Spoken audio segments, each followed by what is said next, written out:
அக்கா உண்மையிலேயே என் மேல உனக்கு கோவம் இல்லையா? என்கிட்ட நீ பேசுவேன்னு நான் எதிர்பார்க்கவே இல்லக்கா. கோவம்லாம் நிறைய இருக்கு ஷண்மு. ஏன் இப்படி பண்ண? நீ இப்படி பண்ணதுனால எத்தனை பேருக்கு இங்க பிரச்சனை தெரியுமா? ஒரு வார்த்தை என்கிட்டயாவது மலர்கிட்டயாவது சொல்லியிருக்கலாம்ல. இல்ல எங்களையாச்சும் விடு, அம்மா கிட்டயாவது சொல்லியிருக்கலாம்ல. அதுக்குள்ள உனக்கு என்னடி அவசரம் கல்யாணத்துல? இல்லக்கா, நான் கல்யாணமே வேணான்ட்டு தான் பாலா கிட்ட சொன்னேன். பூமாரி அக்கா கல்யாணம் முடிஞ்சதுக்கு அப்புறம் எங்க வீட்டுல வந்து பேசுங்கன்ட்டு. அதுக்குள்ள அவங்க அம்மா வந்து அது இது சொன்னதுனாலதான் பிரச்சனை. அதுக்கு முன்னாடி தான் நீ கல்யாணம் பண்ணிட்டீல, அப்புறம் என்ன? இல்லக்கா, அவங்க அம்மா ஏற்கனவே பிரச்சனை பண்ணிக்கிட்டே தான் இருந்தாங்க. பாலா தான், அதனாலதான் இப்போ எப்படினாலும் கல்யாணத்தை நிப்பாட்டிடுவாங்கன்ட்டு என் காலத்துல தாலி கட்டிட்டாரு. ஆனா அந்த தாலி இப்போதைக்கு தெரியப்படுத்த வேண்டாம்னு தான் சொல்லியிருந்தாரு. கடைசியில எப்படியோ மாட்டிக்கிட்டேன்க்கா. என்ன பிரச்சனைனாலும் வரட்டுமடி. அப்படி என்ன வீட்டுக்கு தெரியாம கல்யாணம் பண்றது அது பெரிய தப்பு இல்லையா உனக்கு? அதை பண்ணல உனக்கு மனசு உறுத்தல? உன்னை இவ்வளவு நாள் வளர்த்த அம்மாவை விட்டுட்டு அப்படி உனக்கு ஒரு கல்யாணம் தேவையடி? எல்லாமே எனக்கு புரியுதா அக்கா, ஆனா என்ன பண்றது? என் சுச்சுவேஷன்ல நீ இருந்து கொஞ்சமாவது யோசிச்சு பாரு. பாலா என்ன கட்டாயப்படுத்தையில வேற என்னால என்ன பண்ண முடியும்? அம்மா இன்னுமே என் மேல கோவமா தான் இருக்காங்களா? என்ன அவங்க மன்னிக்கவே மாட்டாங்களா? ஷண்மு, அதெல்லாம் எனக்கு சொல்ல தெரியல சரியா? ஆனா எப்பவாவது ஒரு நாள் உன்னை மன்னிப்பாங்கங்கிற நம்பிக்கை மட்டும் எனக்கு இருக்கு. இல்லக்கா, நான் பண்ணது பெரிய தப்பு தான். அம்மா சத்தியமா என்ன மன்னிக்கவே மாட்டாங்க. அவங்க என்ன ஒதுக்கியே வச்சுட்டாங்க. வீட்டுல மலரக்கா எப்படி இருக்கா? அவ கூட என்கிட்ட பேச கூட மாட்டேங்கிறா. ஏன் அவ அப்படி இருக்கா?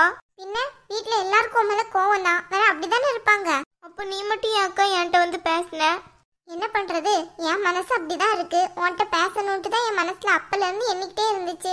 அதே மாதிரி நீங்க வந்துட்ட, அதனால பேசினேன். எல்லாரும் என்னை மாதிரி இருக்க மாட்டாங்கல்ல ஷண்மு.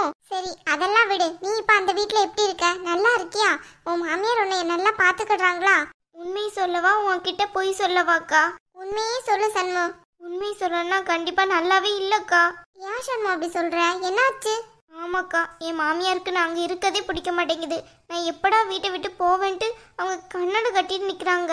பாலா கிட்ட சொல்ல வேண்டியன, அவர் ரொம்ப நல்லவர் தானே. அவர் ஏதாவது உனக்கு ஹெல்ப் பண்ணுவார்ல.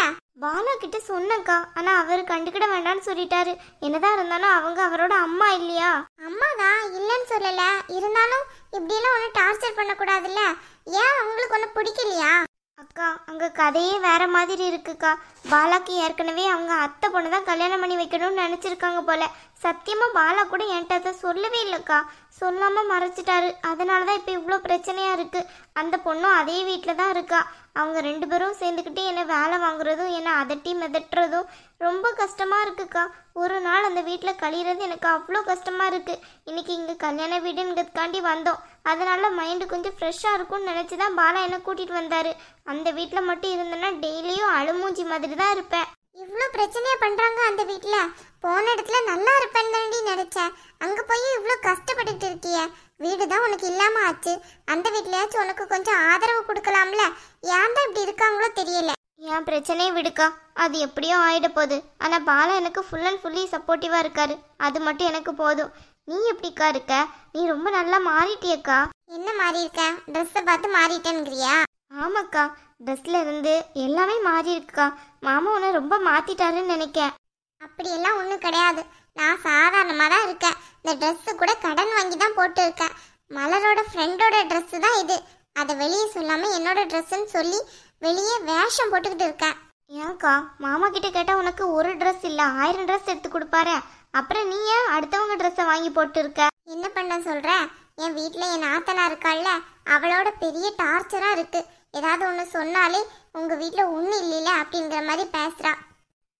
பாத்தியாக்கா, எல்லாருக்கும் ஒவ்வொரு பிரச்சனை இருக்கு.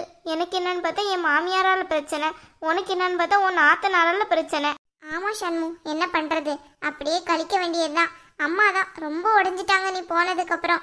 ஒன்னு நினைக்காத நாளே கிடையாது அவங்க. உன்கிட்ட சும்மா வெறுக்கிற மாதிரி நடிக்கிறாங்க. ஆனா அவங்க மனசுக்குள்ள எப்பவுமே நீ தான் இருக்க. நானும் மலருமாச்சு ஏதாவது சாப்பிட வேணும்னா நாங்களே போட்டு சாப்பிட்டுப்போம், அம்மாவை டிஸ்டர்ப் பண்ண வேணான்ட்டு. ஆனா நீ சின்ன சின்ன விஷயத்துக்கும் அம்மா அம்மான்ட்டு கூப்பிட்டே இருப்ப. இப்ப கூட அம்மா நான் போகையில வருத்தம் தான் பட்டாங்க. என்னக்கா பண்றது? நானும் அம்மா கிட்ட போய் பேசலான்னு தான் பாக்குறேன். ஆனா பேசுறதுக்கு மனசுல ஏதோ ஒரு தயக்கம் இருந்துகிட்டே இருக்குதுக்கா. மேடம், சாப்பிட ஏதாவது தரட்டுமா? நின்னுக்கிட்டே பேசிட்டே இருக்கீங்களா?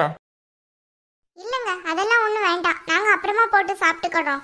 இல்ல மேடம், ஒவ்வொரு பேட்சா காலியானதுக்கு அப்புறம் அடுத்து ஃபில்அப் பண்ணுவோம். உங்களுக்கு சாப்பாடு தந்துட்டோன்னா கரெக்டா இருக்கும். அப்புறமா சாப்பாடு ஃபுல்லா காலி ஆயிட்டுனா ஒன்றும் பண்ண முடியாது. அதனால தான் சொல்றேன். ஏன் என்னாச்சு? சாப்பாடு என்ன அவ்வளோ கம்மியாவா காய்ச்சிருக்கீங்க? அதிகமாக தானே பண்ணியிருப்பீங்க. அப்புறம் என்ன? இல்ல மேடம், எல்லாரையும் கவனிக்க சொல்லியிருக்காங்க, அதான் கேக்குறேன். பூமாரிக்கா, சாப்பாடு வாங்கலாமா? ஓகே சண்மு. ஆனா அவங்க என்ன பண்றாங்கன்னு தெரியலையே. அவங்க மொத்தமாக சாப்பிடுவாங்க, நம்ம இங்கே சாப்பிடுவோம். சரி ஓகே, கொண்டு வாங்க. Okay madam. ஆனால் ஒன்றுக்கா, என் மாமனார் எனக்கு ரொம்ப சப்போர்ட்டிவாக இருக்காரு.